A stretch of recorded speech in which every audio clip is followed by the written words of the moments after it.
Welcome back to Hit Me with Robert, once again here representing ISP. And today's topic, a very interesting topic, is we're talking about Tom Brady and free agency. Now, a lot of you guys are wondering, well, this is going to be interesting, right? So, Tom Brady, as we all know, right now is technically in limbo of being a free agent. Now, the key thing that I've been realizing is this could be for the first time ever, Tom Brady could really be a free agent. And what that means is someone else, he can go to another team. Remember, Tom Brady's been on the Patriots since he was drafted by them. And what I believe is the reason for him finally wanting out of New England, I think this season showed it perfectly for the Patriots, was where was their offensive weapons?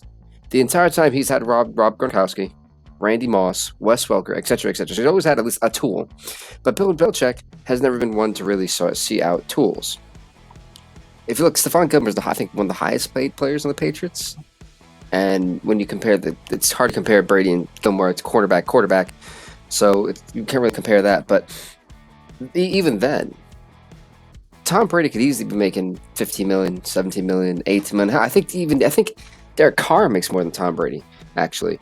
So what we're seeing here, I think it was against the Chiefs.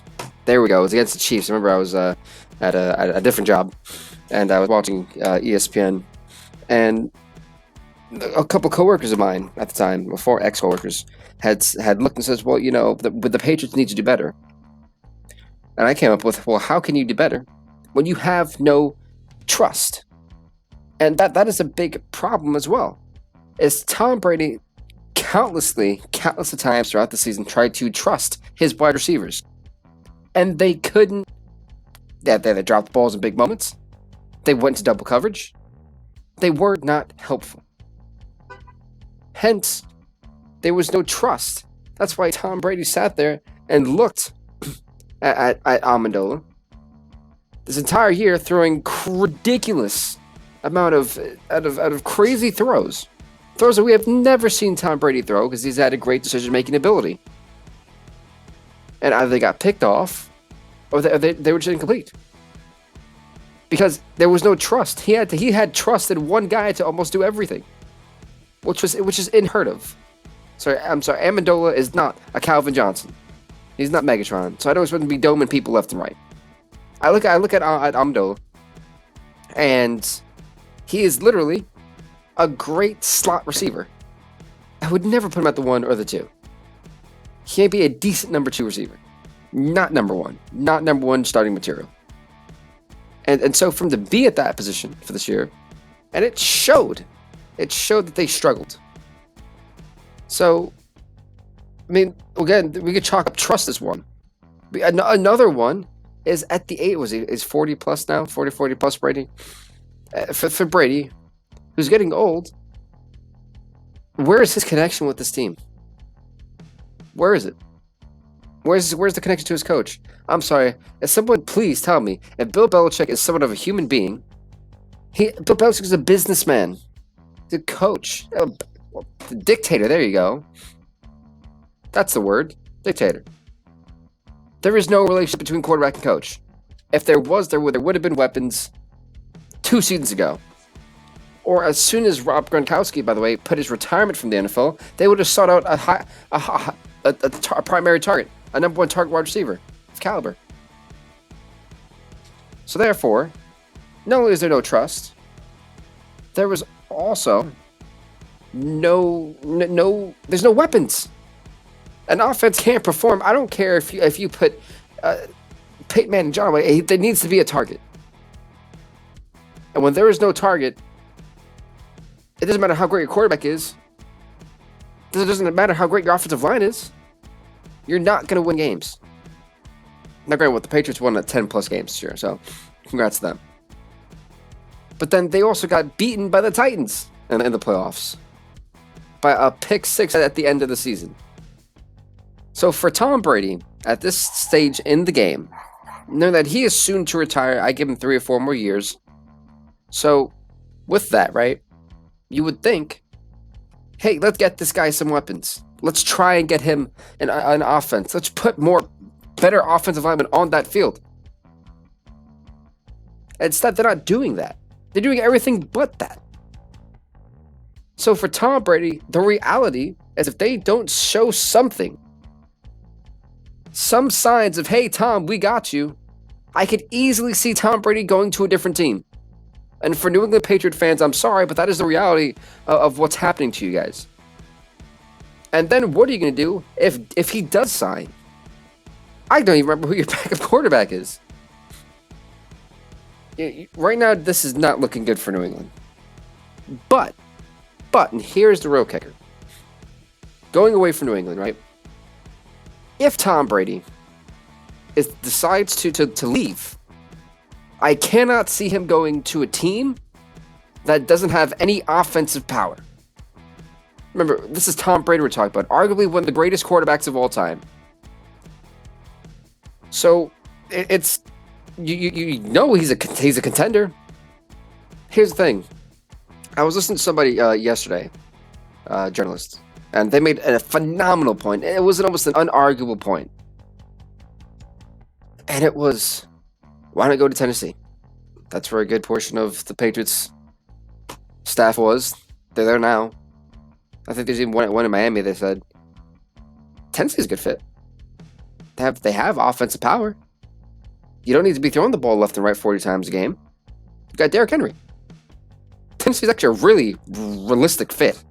And until yesterday, I didn't really realize, like, oh, who do I want to go to Tennessee? What do they have?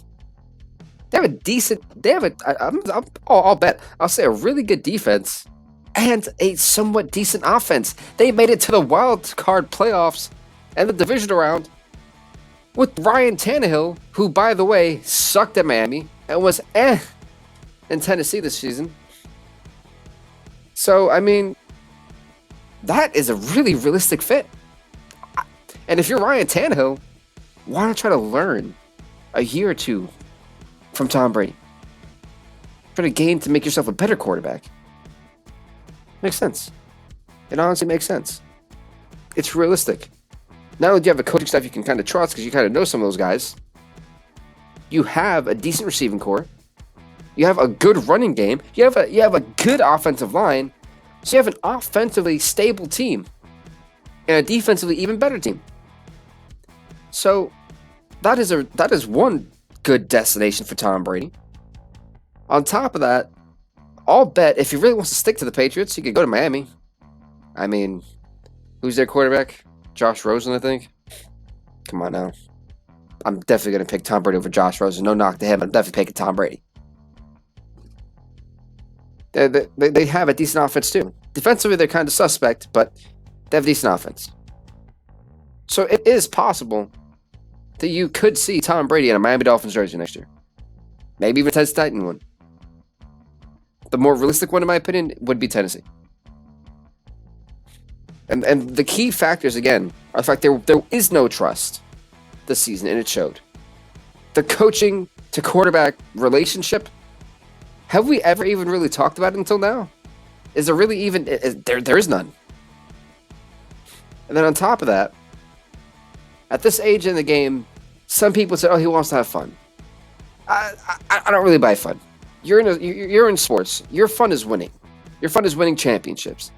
I would hate to sit there, and maybe I'm wrong. Don't get wrong, because us journalists can be wrong sometimes. But to sit there and say, I want to have fun only, is define fun.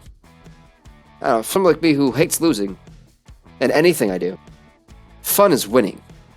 Winning championships, it's just winning. That, to me, is fun. But, yeah, to each their own, right?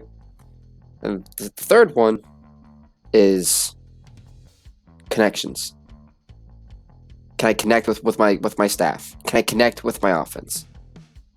Why do I always have to be the one to do everything? That is a key, and I think that's the most vital one right there. Trust and connection. Brady's had no connection with Belichick. Definitely no connection with those wide receivers. Definitely no trust in that offense. And I think Tom Brady is finally realizing that there are greener pastures elsewhere other than Foxborough. What about Nashville? Hey, not too bad. Hey, what about Miami? It's always hot there. Barely ever cold. Hey, there was another one I was trying to think of too, and it kind of slipped my mind. But there are so many viable destinations he could go to. It's kind of incredible when you really sit there and think about it. It's like, whoa, this guy's gonna have the world on a platter for him. I mean, of course, as long as he beats out Philip Rivers, who will no longer be with the Chargers, he could probably go to San Diego. I mean, or Los Angeles. They're the Los Angeles Chargers, not LA Chargers. Could go there. Got Keenan Allen, notable wide receiver. Your halfback is pretty decent over there. So I mean, there's so many options for Tom Brady. This offseason is going to be one of the most interesting off seasons I think in the NFL that we've had for quite some time. Because, and I'm saying just because of two people, Philip Rivers and Tom Brady. So definitely stay tuned. And I'm going to try to keep you as updated as I can on this whole Tom Brady situation and this whole free agency coming up in the NFL. So that being said, everybody, please leave a like, leave a comment, subscribe to International Sports Press here on YouTube. Go follow our Instagram page at Int Sports Press. Same thing on Twitter at Int Sports Press. This has been a fun one. Rob Ringer signing out for ISP.